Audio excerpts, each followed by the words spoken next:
Hello! It's me! It's Phil! Hope you're doing okay.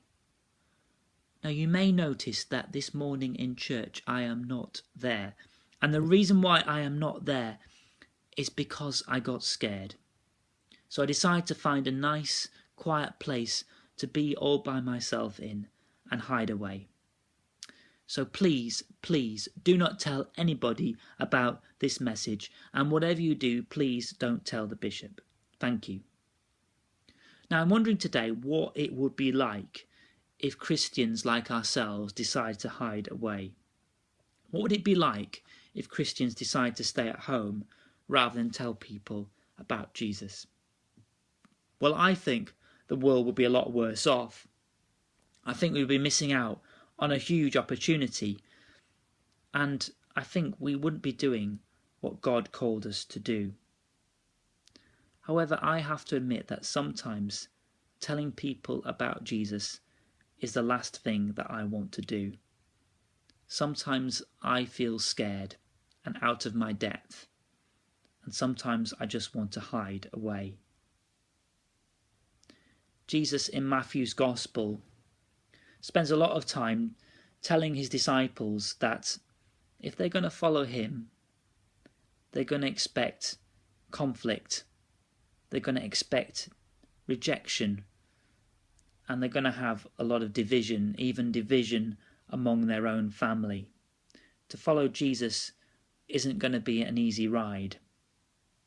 But he also gives them a huge amount of encouragement, because as they go out and tell people about Jesus, they're not doing it under their own steam. They're doing it with God being with them. They're doing it with a God already at work in the world. Now we know that when we tell people about Jesus, some people will reject us outright. They might make fun of us. They might scorn us. They might not want to talk to us. Some people will embrace what we say and will be interested to find out more. And in that case, we can invite them to church. We can tell them about events that take place. We can maybe study the Bible with them.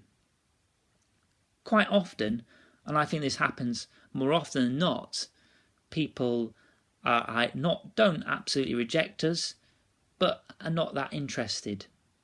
But it's still important that we get alongside those people. And it's wonderful that at St. Michael's we do that in so many different ways, whether it be through the garden, through the Cross Cafe, or through our youth work. We get alongside people. We get to know them. We build relationships because we are part of the same community.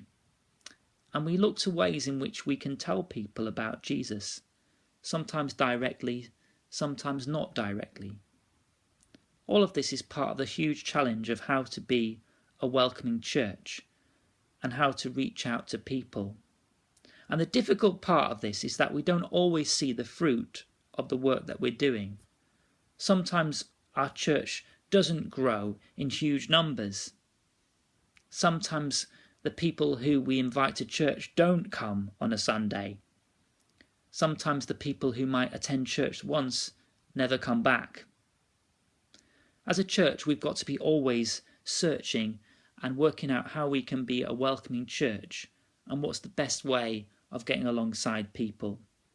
So I'm going to hand over to Helena now, who's going to interview two people who are working on projects to do with reaching out to people and what they think about welcoming people to church.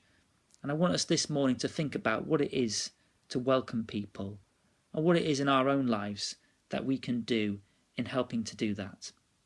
Amen.